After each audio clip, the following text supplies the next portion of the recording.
focused on other things, as I mentioned. But what came of that group was actually quite tragic, not just for them, but for a lot of other people. They eventually engaged in, it wasn't a school shooting type scenario, but they eventually set off explosives on the school campus. This was after they graduated. I don't know where they are nowadays, but things did not go well for them, and they exerted a lot of destruction to other people around them.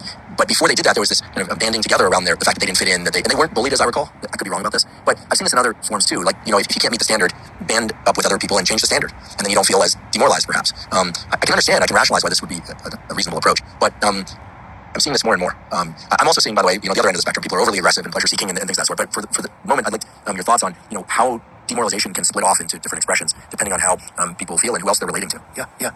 Well, I think the place I would start is to say our society rushes headlong forward in a way that causes our society to trample people who are vulnerable. And vulnerable people are demoralized people. Demoralized people are vulnerable people. And our society often tramples them, and then they're not here with us any longer, and that is tragic. But at times, they don't get trampled, they get cast aside, right? They're injured, right, and cast aside. And from that place, tragic things happen, right? People then stay isolated. I think it's a tragedy that we don't all band together and go door to door, right, to seek people who aren't coming out of doors, right? In the sense of we let people be so isolated, and oftentimes that's the tragic end of someone's story, right? But sometimes people do engage, right? They're demoralized, but they can engage in ways that involve an affiliative defense. So sometimes people who are demoralized can affiliate, they can band together in ways, as I think you were alluding to, that can make things better. So if people are demoralized because, say, they're a group in society that is chronically very mistreated, right, then it can be very powerful to band together, both because there's what's called an affiliative defense. That if I feel bad about myself about something and I'm alone, it's highly likely I'm going to continue feeling bad about myself about that thing, right? But if you feel bad about yourself about the same thing and then we're together, right, we help each other feel better. We don't feel so lonely, we don't alone, we don't feel so isolated, we don't feel so ashamed, right? So an affiliative defense can help people to say, wait a second, there's nothing wrong with me and I'm not going to take this